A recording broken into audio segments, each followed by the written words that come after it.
సుదూరము ఈ పయనము, ముందు ఇరుకు మార్గము, యేసు నాకు తోడుగా నాతోనే నడుచుచుండగా, నే వెంట వెళ్ళేదా నా రాజు వెంబడి, సుమధుర భాగ్యము యేసుతో పయనం. Download share chat.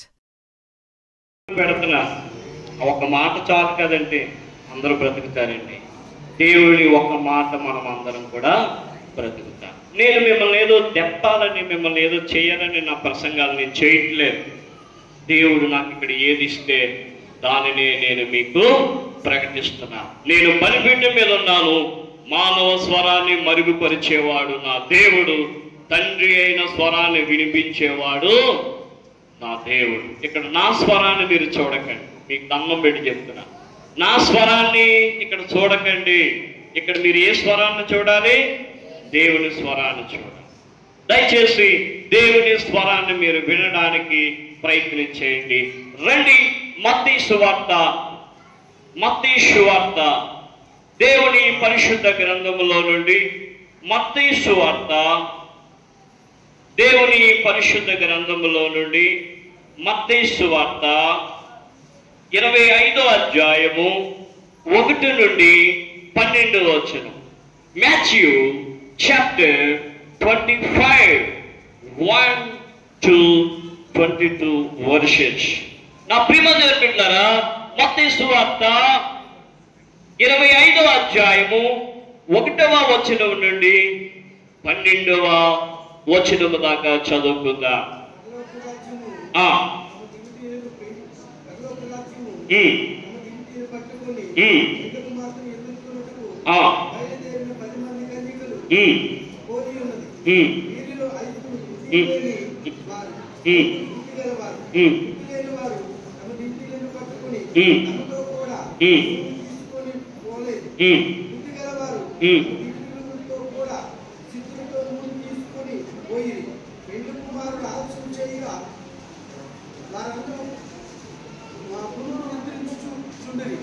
అర్ధరాత్రి వేళ ఇదిగో పెళ్లి కుమారుని ఎత్తుకుని రండని కేకనే వినబడింది.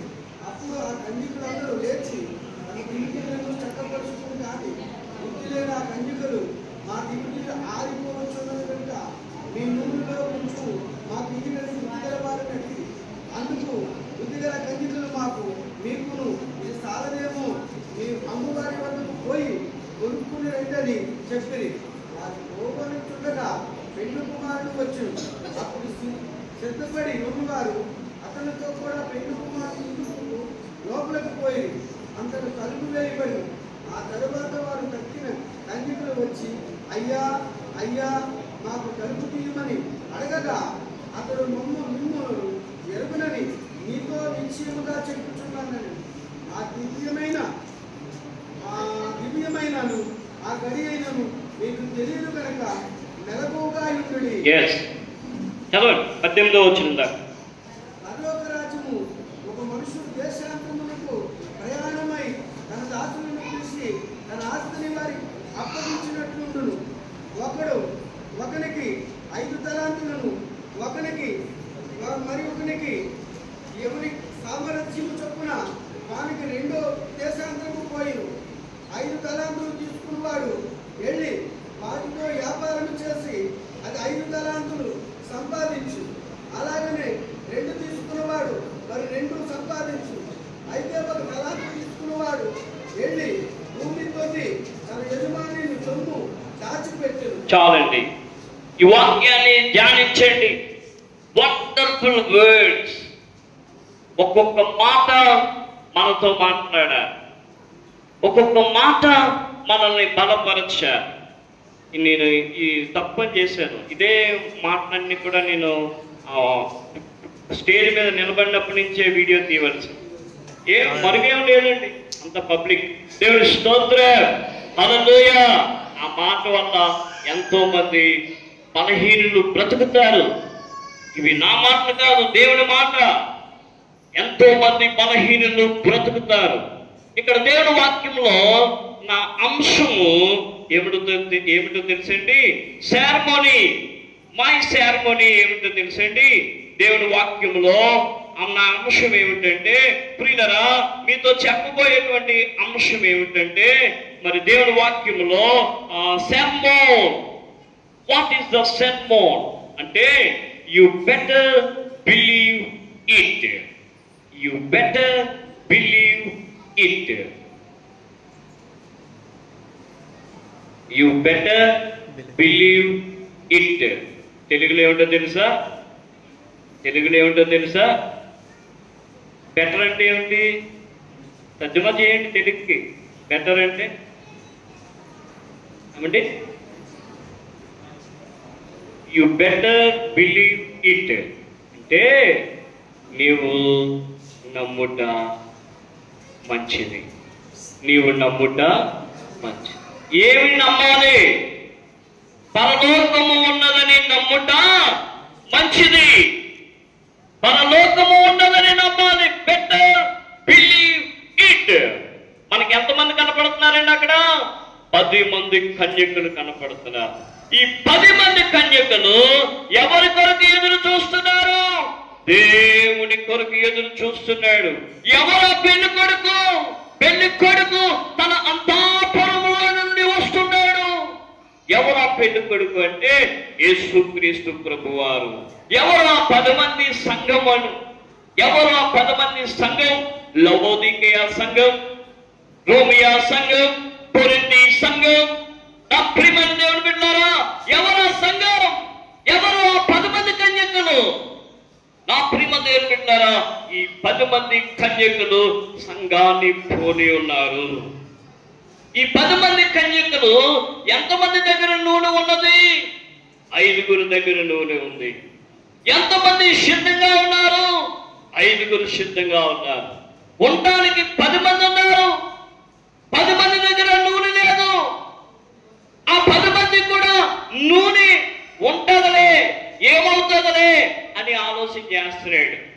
తర్వాత ప్రియులరా, మీకు అక్కడ ఏం కనబడుతుందో తెలుసా? దేవుడు ఏమిస్తున్నాడో తెలుసా? అమ్మా చెప్పమ్మా. చాలా సంతోషం. వందనాలమ్మా. నాకు తెలుసు, దేవుడు నాకు చెప్పాడు. ఉంటా. ఓకే అమ్మా. అలాగే అమ్మా, ఉంటాను. Thank you. దేవుడు నీ ఆశ తీర్చాడు. పెళ్ళి ఎవరు చేశారు? నేనేనా? నా చేతుల మీద పెట్టి. ఓకే, వందనాలండి. రైట్, ఉంటానండి. Thank you. ముందు కూతురు, ఇప్పుడు బాబు. Very good. దేవుడి స్తోత్రం. దేవుని మహాత్ముడు. I'm very sorry. దేవుని వాక్యంలో మనం చూస్తే ప్రియులారా, ఆ కన్యకలు 5 దేవుడు ఏమిస్తున్నాడు వాళ్ళకి? టాలెంట్. దేవుడు ఏమిస్తున్నాడండి? ఆ సంఘానికి ఏమిస్తున్నాడు? టాలెంట్. చాలా దిక్కులు మనం ఉంటాం. నా దగ్గర టాలెంట్ ఉంది, నన్ను ఎవ్వడు తొక్కలేడు అనుకుంటాడు. నిజమే. Talent must important in our soul. మన ఆత్మకి టాలెంట్ అనేది చాలా ఇంపార్టెంట్. దేవుడు అక్కడ టాలెంట్ ఇస్తున్నాడు. దానిని ఏమంటున్నాడో తెలుసా? తలంతులు అంటున్నాడు.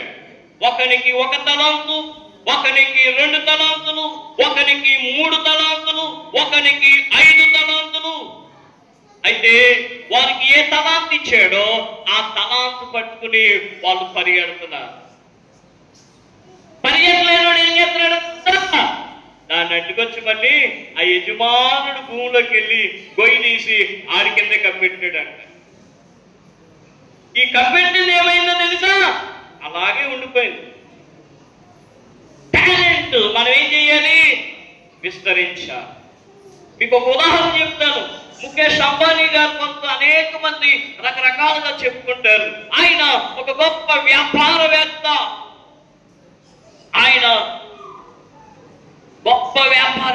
దేవుడు ఆయనకు ఒక టాలెంట్ ఇచ్చాడు. అందరూ వ్యాపారం చేద్దామని కాగితాల మీద రాసుకుంటారంట. ముఖేష్ అంబానీ గారు ఆ వ్యాపారం చేద్దామని ఆయన దేని మీద పెడతాడు తెలుసా? బిజినెస్ బిల్డింగ్ మీద పెడతాడు. కాగితం మీద పెడితే వ్యాపారం అభివృద్ధి అవుతుందా? బిల్డింగ్ మీద పెడితే వ్యాపారం అభివృద్ధి అవుతుందా? మన పెడితే అవుతుందా? బిల్డింగ్ మీద పెడితే అవుతుందా? బిల్డింగ్ మీద పెట్టాలి. కాగితాల మీద పెడితే అవుతుంది. చాలా మంది వచ్చేవారంట, నేను ఆ బిజినెస్ చేస్తాను, నేను ఈ వ్యాపారం చేస్తాను, నేను అది చేస్తాను, ఇది చేస్తాను అని టీ తాగుతా అనేక మంది రాసుకునేవారంట. రాసుకున్నట్టుగా ఈయన కూడా కాగితం మీద రాసుకునేవాడంట. ఆ రాసుకున్నదంతా ఈయన ఏం చేసేవాడు? ఆ టాలెంట్ ని ఉపయోగించాడు. ఇప్పుడు ఈ 10 మంది కన్యకల్లో 5 వారి టాలెంట్ ఉపయోగించుకున్నారు. నేను వాళ్ళ కన్యకలుగా అక్కడ రాయబడి ఉంది, కానీ నా ఆత్మీయ వాక్యములో, నా వర్తమానంలో వారిని నేను ఎలా భావిస్తున్నానంటే సంఘముగా భావిస్తున్నాను.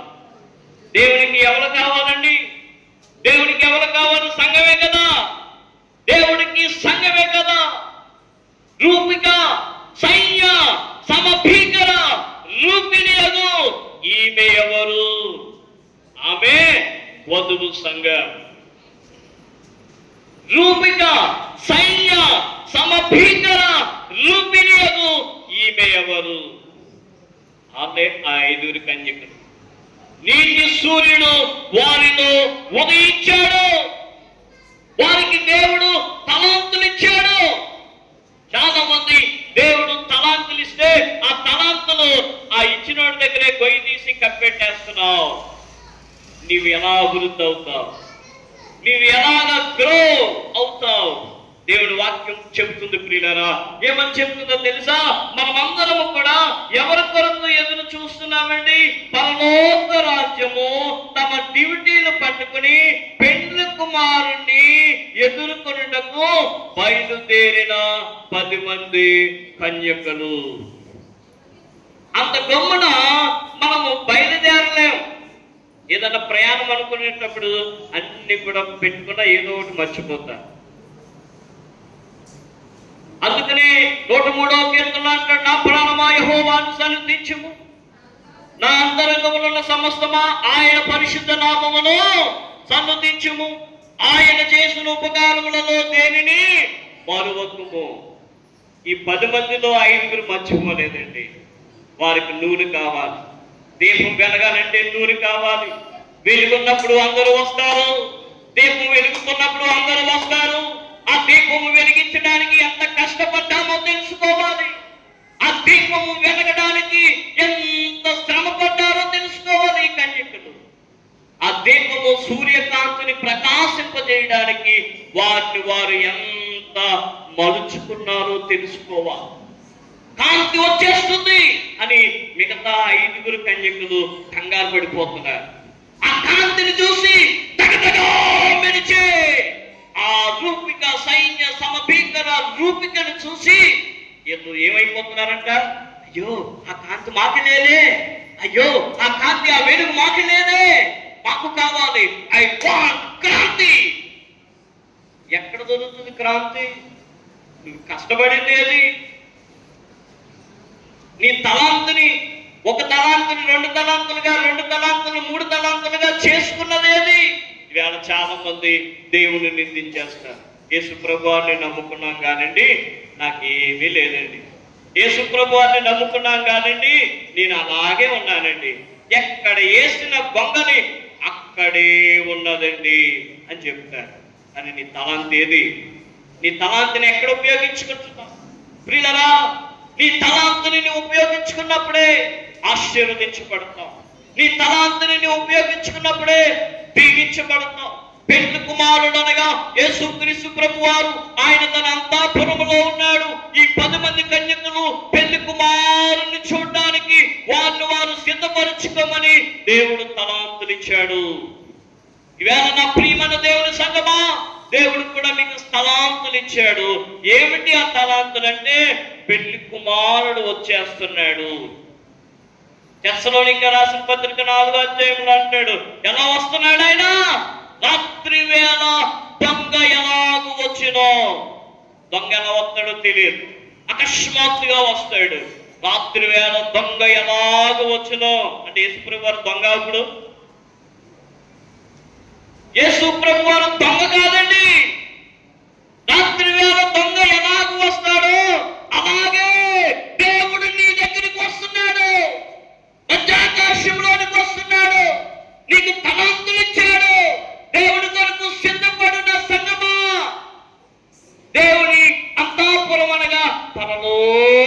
రాజ్యం పరలోకమేన అంతాపురం చేరాలనేన తాపత్రయం పరలోకమేన అంతాపురం చేరాలనేన తాపత్రయం యేసుదేవరా కనికరించవా దారి చూపవా యేసుదేవరా కనికరించవా దారి చూపవా.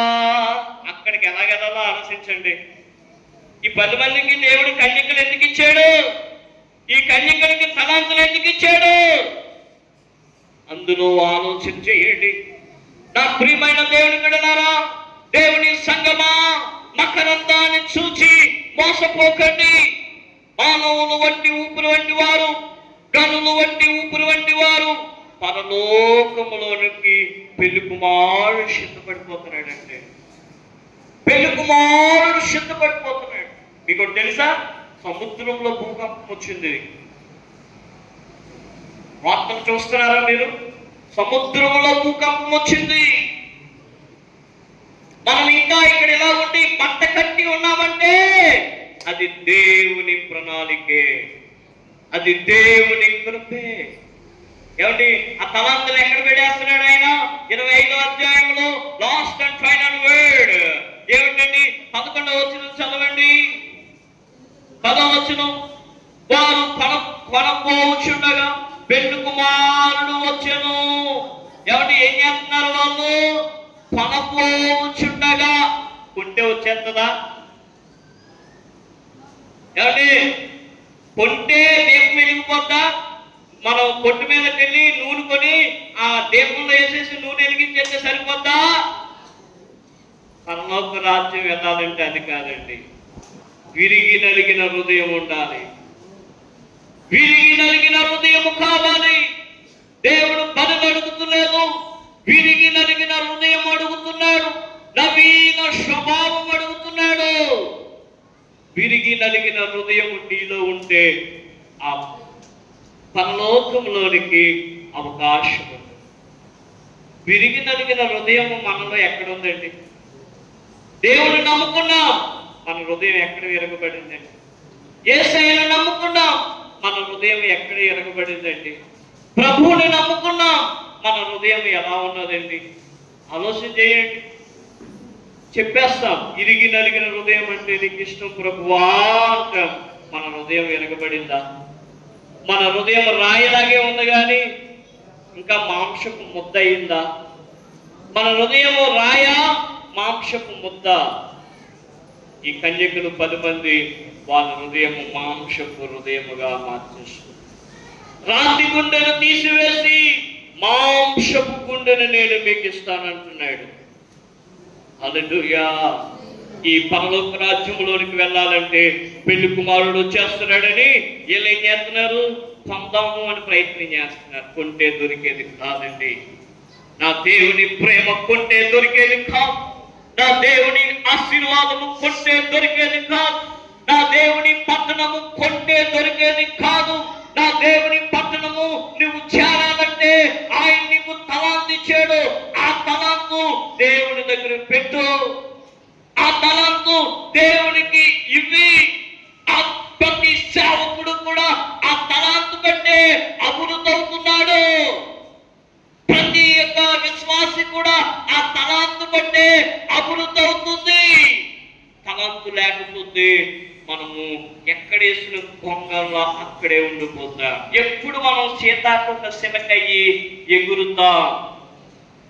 ఆ ఎగిరే సీతాకోక చిలుకను చూసి మనము ఆశ్చర్యపోతున్నాం కానీ మనం ఇంకా గొంగల పురుగు ఏమండి ఆ గూడులోనికి వెళ్ళిపోతుంది కదా, ఆ గూడులోనే ఉన్నాం. ఎప్పుడు నీవు ఏమండి పరిమళిస్తావు, ఎప్పుడు నీవు వికసిస్తావు. గొంగల పురుగు యొక్క సెక్షన్ ఏమిటండి? ముందు పురుగుగా రావాలి, తర్వాత అదేం చేయాలండి? చిక్కుడు పాదల మీద పడాలి, పచ్చని మైదానాల మీద పడాలి. అంతా ఏం చేయాలండి? తినేయాలి. తినేసిన తర్వాత దాని పని ఏమిటండి? ఒక మూల ఒక చోటు చూసుకుని గూడు కట్టుకోవాలి. గూడు కట్టిన తర్వాత దాని పని ఏమిటండి? ఎంత తిన్నదో, ఎంత మెక్కిందో, ఎక్కడెక్కడ తిరిగిందో అదంతా నోటికి ఏం చేయాలండి? బంధు తాళం పెట్టి ఆ గూడులోనే ఉండాలి. ఎన్ని రోజులు ఉండాలో నాకు తెలియదు కానివ్వండి, ఆ గూడులోనే ఉంటుంది. తర్వాత ఏం చేస్తుందండి గొంగళి పురుగు? సీతాకోక చిలుక. దాన్నే మనం ఏమంటాం? బటర్ఫ్లై. నేను తెలుగులో చెప్పాను, మీరు ఇంగ్లీష్లో చెప్పారంటే. సీతాకోక చిలుకని ఏమంటున్నారు? బటర్ఫ్లై. అది ఎగురుతుంది. ఆ ఎగురుతున్నప్పుడు అబ్బా అంటే ఎగురుతుందండి, బ్యూటీగా ఉందండి, అందంగా ఉందండి అని వాటి దగ్గరికి వెళ్ళి పోజునిచ్చి ఫోటో తీసుకుంటున్నాం. అని ఆ సీతాకోక చిలుక ఆ అందాన్ని రప్పించుకోవడానికి, ఆ సీతాకోక చిలుక ఆ వైభవాన్ని రప్పించుకోవడానికి ఎంత నలిగిపోయిందో నీకేం తెలుసు? ఆ సీతాకోక చిలుక ఆహారం తినడానికి వెళ్ళినప్పుడు తొక్కుతాడు, పీస్ అయిపోతుంది. ఎప్పుడైనా గొంగళి పురుగు ఆహారం తినడానికి వెళ్ళినప్పుడు తొక్కేవా? నేను తొక్కా. ఈ గొంగళి పురుగులు మా ఇంటికి వచ్చేస్తున్నాయి ఏంటంటే నడిపారు. ఎంతో మంది నడిపారు, ఎంతో మంది చెడిపారు. అయినా కూడా గొంగళి పురుగు ఏమైంది? సీతాకోక చిలుక అయ్యింది. టాలెంట్ అండి, చచ్చిపోయింది, బ్రతికింది, జీవం చేసుకుంది. మనము మన టాలెంట్ను ఉపయోగించుకుంటే దేవుడు మనకు అన్ని ఇస్తాడు. మనము మన టాలెంట్ని, మన తలంతుని ఉపయోగించుకుంటే దేవుడు ఇవ్వలేదంటూ ఏది ఉండదు. పరలోక రాజ్యములో ఈ 10 మంది కన్యకుల్లో 5గురు వెళ్ళిపోతుంటే ఈ 5గురు కన్యకులు ఆ వెళ్ళిపోతున్న కన్యకులను చూసి, ఆ సీతాకోక చిలుకను చూసి ఎలాగైతే అసూయ పడతారో ఈ 5గురు కన్యకులను చూసి వీళ్ళు కూడా అసూయ పడుతున్నారు. ఎందుకు అసూయ పడతాం? నీవు ప్రయత్నం చేయొచ్చు కదా. ఎందుకు అసూయ పడతాం? నీవు కూడా మరి ఆ తలాంతును ఉపయోగించుకోవచ్చు కదా. దేవుడు తలాంతులు ఇచ్చాడు కదా. ఇలా తలాంతులు ఉపయోగించుకోకుండా ఏం చేస్తున్నారండి? కొనడానికి ప్రయత్నం చేస్తున్నారు. కొంటే దొరికేదా? యేసు ప్రభు వారిని సిలువేస్తుంటే ఆ పాపం మా మీదకి రాకూడదని పిలాతు భార్య పిలాతు దగ్గరికి వెళ్ళి, అతడు యథార్థవంతుడు, ఆయన జోలికి వెళ్ళకు అని చెప్తే ఆ పిలాతు ఏం చేశాడండి? చేతులు కడుక్కున్నాడు. అంతఃపురంలో ఆయన పెళ్లి కొడుకు, ఆ యథార్థవంతుడు యేసు ప్రభు వారి జోలికి వెళ్ళకని ఎవరు చెప్పారు? పిలాతు భార్య. ఈ నా మాట కాదండి, ఉందా మత్తయి సువార్తలో? వెళ్ళి చెవిలో చెప్పిందా? కరుణామయుడు సినిమా మీరు చూసారా? ఆ సినిమాలో అచ్చు గుద్దినట్టుగా కనపడుతుంది. పిలాతు భార్య దగ్గరికి దేవుని ఆత్మ వెళ్ళి, ఆ యేసు ప్రభు వారి జోలికి నీవు వెళ్ళకో అని చెప్పినప్పుడు ఏం చెప్పిందండి పిలాతు భార్య? ఆయన జోలికి వెళ్ళకయ్యా అని చెప్తే నీళ్లు కడుక్కున్నాడు, చేతితో నీళ్లు కడుక్కున్నాడు. అంటే పిలాతు ఏం ఉపయోగించాడు? దేవుడిచ్చిన తలాంతును పిలాతు ఉపయోగించి దేవుని ఉగ్రత నుండి ఆయన తప్పించుకున్నాడు. ఆ మాట చెప్పగానే ప్రజలు ఏమన్నారు? ప్రజలు? ఆ పాపం ఏదొచ్చేది మా నెత్తి మీదకి రాని, ఏదైనా పన్నా ఐ డోంట్ కేర్, మా నెత్తి మీదకి రాని, మా పిల్లల మీదకి రాని అని కేకలేస్తుంటే మార్త, మరియమ్మ, ఏమంటే డిసైపుల్ 12 మంది శిష్యులు, ఏమంటే యేసు ప్రభు వారి తండ్రి యేసేపు, మరియమ్మ, బత్లోమై, ఏమంటే యోహాను, లోక, వీళ్ళందరూ కూడా మా మీదకి రాని, మా మీదకి రాని, ఆ శాపం మా మీదకి రాని అని కేకలేస్తుంటే ఆ వెనకాలుండి ఏడ్చి కన్నీళ్లు కార్చి, ఓ నా ప్రభువా అని ఆ అంతఃపురంలోకి వెళ్ళడానికి వీరికి అవకాశం లేకుండా పోతుంది అని ఎవరి కోసం ఏడ్చారంట? అక్కడున్న ప్రజల కోసం ఏడ్చారు. అందుకంటాడు యేసు ప్రభు వారు, నా కోసం ఏడకండి, మీకోసం మీ పిల్లల కోసము ఏడవండి. ఏడ్చే సమయం ఇది. అంతఃపురంలోనికి వెళ్ళాలని లేదా? దేవుని సన్నిధిలోనికి వెళ్ళాలని లేదా? పరలోకమే నా పట్టణం అని నీకు తెలియదా? మనం అందరం యాత్రికులమండి, యాత్ర చేయడానికి వచ్చాం. ఏవి శాశ్వతమో కాదు. మనమందరం ఎవరమండి? యాత్రికుల. ఆ మాట మర్చిపోకండి. మనమందరం కలుసుకుంటే ఆ 10 మంది కన్యకులు ఆ తలాంతుల్ని ఉపయోగించుకున్నారు. కొంతమంది ఉపయోగించుకోలేదు, కొంతమంది ఉపయోగించుకున్నారు. 18వ వచనాన్ని మనం చదివితే, పరలోక రాజ్యము ఒక మనుష్యుడు దేశాంతరమునకు ప్రయాణమై తన దాసులను పిలిచి తన ఆస్తిని వారికి అప్పగించినట్లుండెను. పరలోక రాజ్యం ఎలా ఉందంటే మరి దేవుడు ఎంత వైభవం ఎత్తున్నాడండి, మనకి ఆస్తిని అప్పగించేస్తున్నాడంట. మన కొరకు చనిపోయాడు, ప్రాణం పెట్టాడు.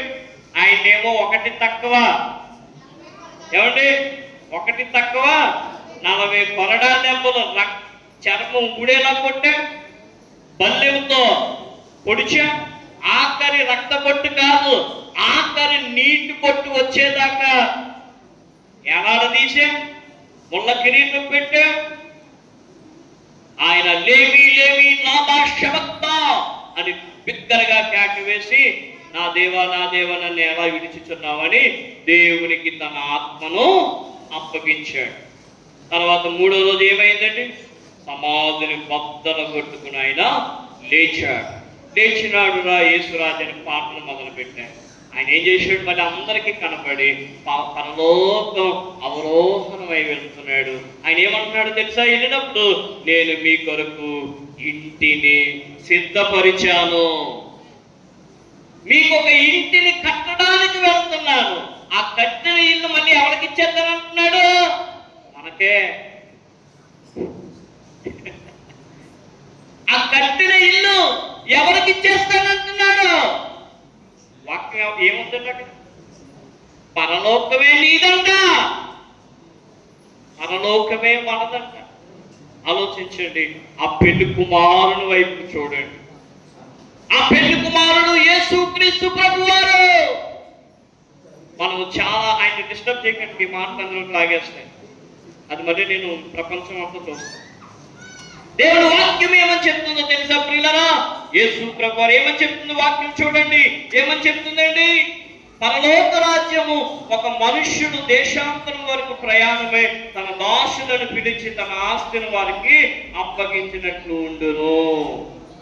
తర్వాత చదవండి ప్రియులారా, అతడు ఒక 5 తలాంతులను ఒకనికి 2, ఒకనికి 1 ఎవని సామర్థ్యం చొప్పున వానికిచ్చి వెంటనే దేశాంతరము పోయెను.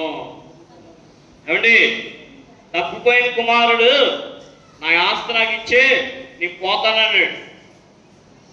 తప్పిపోయిన కుమారుడు నా ఆస్తి నాకు ఇచ్చే అంటే తండ్రి ఏం చేశాడు? నీ ఆస్తిని పట్టుకుని పోరబాబు అన్నాడు. వెళ్ళిపోయిన తర్వాత ఏం జరిగింది? ఏమండి? పంది తండ్రితేనే గాని అతనికి తన తండ్రి ఇల్లు గుర్తుకు రాల. అర్థమవుతుందండి? చాలా మంది ఏమనుకుంటున్నారంటే, పరలోక రాజ్యం వెళ్ళడానికి బిలాముకి ఎవరు తన్నారు? గాడిద తన్నింది. బిలాముకి గాడిద చెప్పింది. యేసు ప్రభువారిని మోసే గాడిదలు కాదు మనకు కావాల్సిందే. ఏం కావాలంటే మనకి? బిలాముకి బుద్ధి చెప్పే గాడిదలు కావాలి. ఇప్పుడు నేను బిలాముని అనుకోండి, నాకు మీరు బుద్ధి చెప్పే గాడిదలు కావాలి. యేసు ప్రభువారిని మోసే గాడిదలు కాదు. నేనే బిలాముని, నేను బిలాము బోధ చేస్తున్నాను, బిలాము వలే ఉన్నాను. ఇప్పుడు ఎవరు కావాలండి? బుద్ధి చెప్పే గాడిదలు కావాలి. బిలాముకి ఎవరు బుద్ధి చెప్పారు? గాడిద బుద్ధి చెప్పారు. నా ప్రియమైన దేవుని బిడ్డలారా, ఇప్పుడు ఈ 10 మంది కన్యకులకి 5 సిద్ధంగా ఉన్నారు. ఈ 5 సిద్ధంగా లేరు. పరలోక రాజ్యంలోనికి వెళ్ళాలని ఆత్మత ఎక్కువైపోయింది. కష్టపడాలి, భక్తిలో కష్టపడాలి, ప్రార్థనలో కష్టపడాలి, దేవుని మాటలో కష్టపడాలి, దేవునికి నమ్మకంగా ఉండడానికి కష్టపడాలి, దేవుని వైపుకి మనము గురి పెట్టి నడవడానికి సిద్ధపడాలి. దేవుడి మాటను మనందరి వెనుకల్లో దీవించును గాక.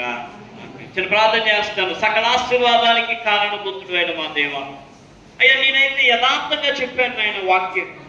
నా మనసులో కుళ్ళి కుట్ర కుతంత్రాలు ఏమీ లేవు నాయన. దేవుడు ఏదైతే నాకు బయలుపరిచాడో దానినే ఈ ఆదివారం ఆయన 9వ తారీఖు ఫిబ్రవరి నెల 2025లో బలపరిచి నీవిచ్చిన వాక్యాన్ని నీ బిడ్డలకు ఇచ్చాను. నీవిచ్చిన కీర్తన 62వ కీర్తన నీ బిడ్డలకు ఇచ్చాను. వారిని బలపరచండి. ఒక్క మాట చాలు ప్రభు, మేము బ్రతుకుతాం. ఒక్క మాట చాలు ప్రభు, మేము బ్రతుకుతాం.